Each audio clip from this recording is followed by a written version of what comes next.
The rain hammered against the cracked pavement of Route 47, turning the dust into ribbons of mud that snaked between the potholes. Anna pulled her worn jacket tighter as she guided her sputtering hover truck along the desolate stretch of road. The engine coughed, a sick mechanical wheeze that reminded her she was 3 months overdue on repairs she couldn't afford. Louis sat in the passenger seat, his calloused hands wrapped around a thermos of synthetic coffee. "We should have taken the main route," he muttered, watching the darkening sky through the rain-streaked windshield. "Main route adds 2 hours," Anna replied, her green eyes fixed on the road ahead. "We need to reach the depot before midnight or we lose the contract." They were haulers, the bottom rung of Earth's post-contact economy.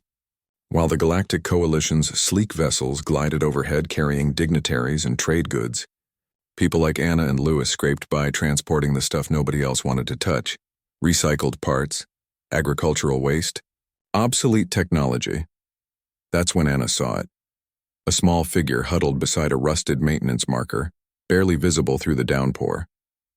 At first she thought it was debris, maybe an abandoned cargo container. But then it moved. "Louis, did you see—" "Stop the truck," he said sharply, already reaching for the door handle.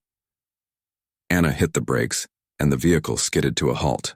Through the rain they could make out the shape more clearly now. A child, no more than 8 or 9 years old, curled into a ball against the storm. But not a human child.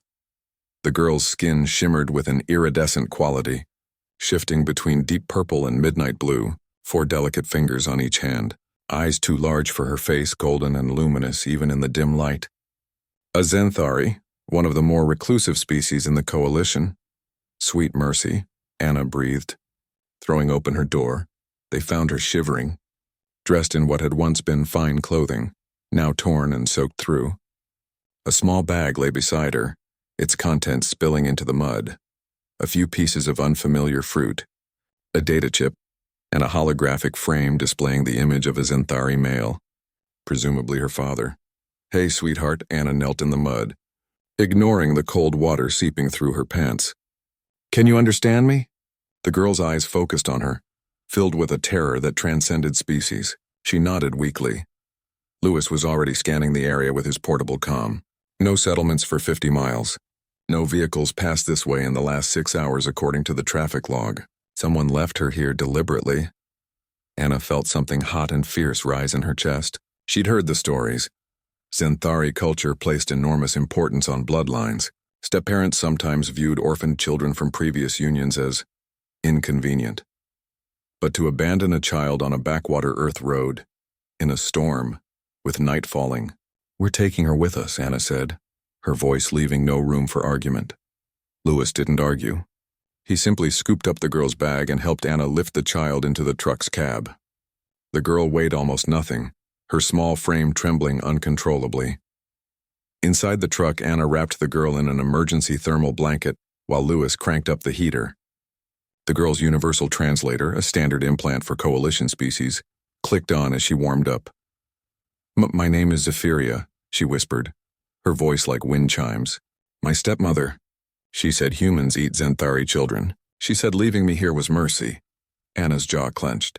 "Well, your stepmother lied. About all of it." Over the next hour, as they drove toward the depot, the story emerged in fragments.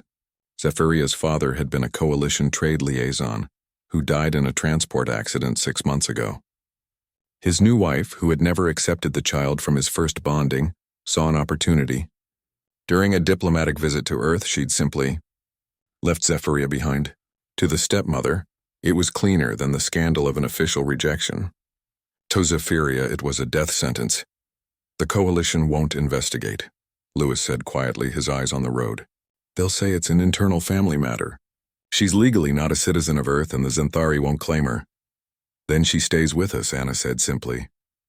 Louis glanced at her. "Annie, we can barely feed ourselves. We're living contract to contract.